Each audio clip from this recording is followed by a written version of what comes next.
think that I was wondering how you would move past that image. So it makes sense if it sounds to me like the plan was for it to be blurry for you all along, as it was happening at least, so that you could continue to have the images from before.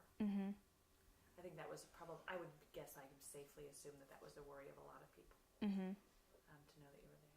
Right. I mean, I haven't seen the forensics report.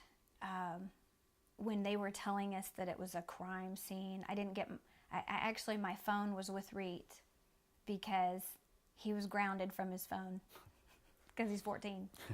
And he didn't have his phone, and he needed a pitch pipe so that when he got there, he could hit the pitch pipe for his notes. So I had my phone for the pitch pipe. So I didn't have my phone.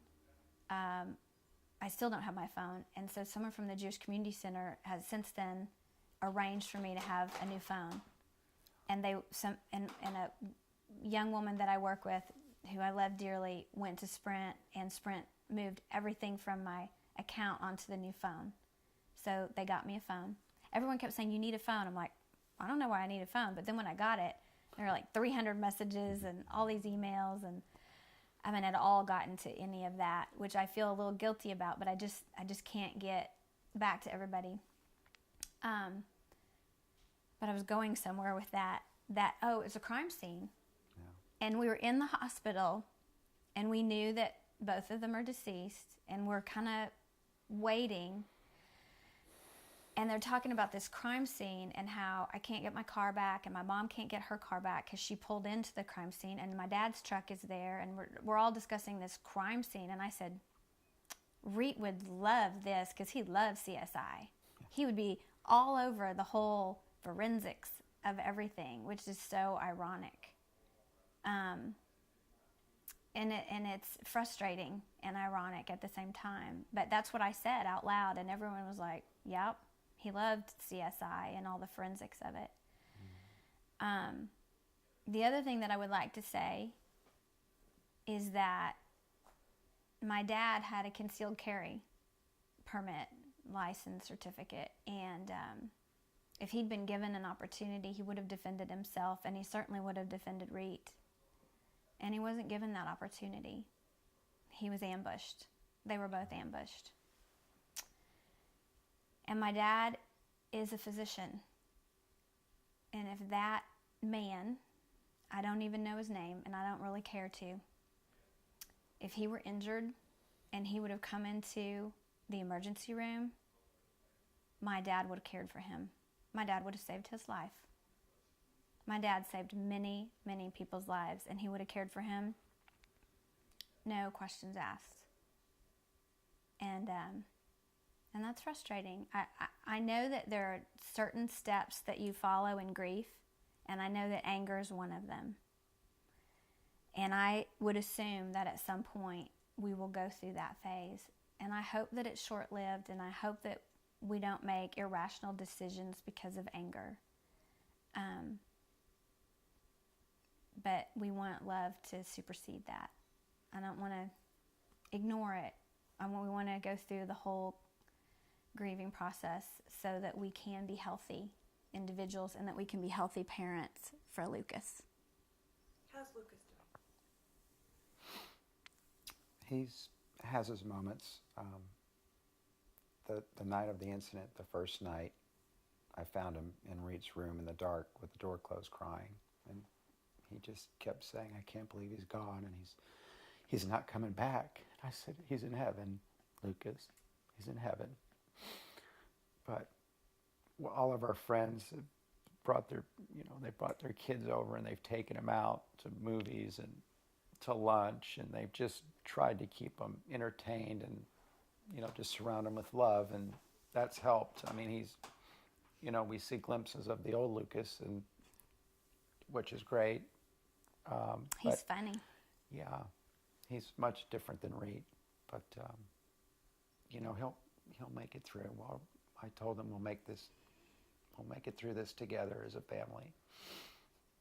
Even though we're a fractured family, but we'll make it. Okay, what's next? Just what do you have to do today? What's tomorrow? So I'm doing an interview with a group called Arise. They've called a lot.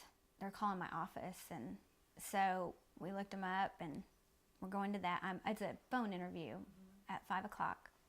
Lynn's parents are coming in today, so other family from out of town, and our cousins from Dallas, who Lucas is just can't wait to see.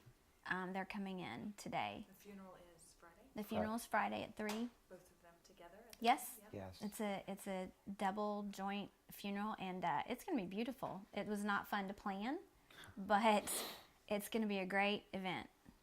So I wonder, just as we wrap up, because I think we're pretty much finished here, but is the suit that he so proudly put on, what did you choose for him to wear?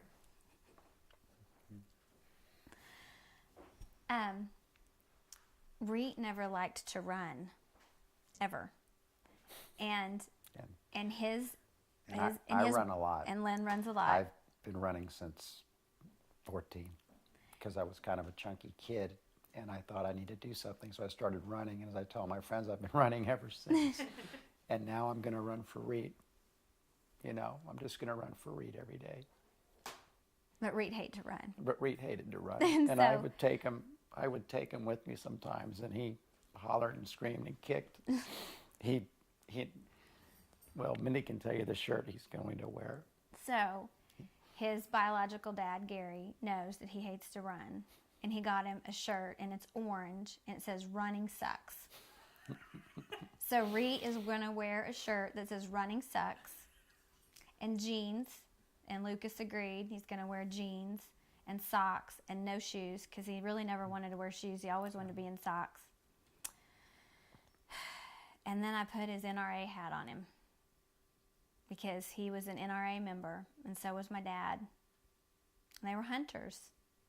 So he's going to wear an NRA hat and a Running Sucks shirt and jeans and socks, his black socks. Anything else special going in? No. I hate to say this, but it's cool, is that my mom and I got matching caskets, and people can write on them. And they're going to have a whole bunch of Sharpies there, and people can write on the caskets. And but both of them are going to be cremated. I don't even know. Is it open? No. Public can come, or it's just for family and friends? Oh, no, it's open. Yeah, public can The come Church if of they the want to. Resurrection is expecting it to be Yeah. quite large. I was going to say, I didn't know if it was a publicly open or if you're going to have just a private family No. or whatever. So, I think if that's it, I mean, I don't want to shut you off and tell you, but if you feel like I appreciate everything that you've shared so far, and I think we'll be able to help spread Reat's, lasting message And my dad. and your dad's, yeah, for sure. Yeah. Good. Do you have anything else that you wanted to say? So we'll put a little bit of this on at 4. I am supposed to be anchoring the 4, so I don't even know what time it is. I'm in the darkest section. It's 3 o'clock. So there you go. I will be very, very close with the water.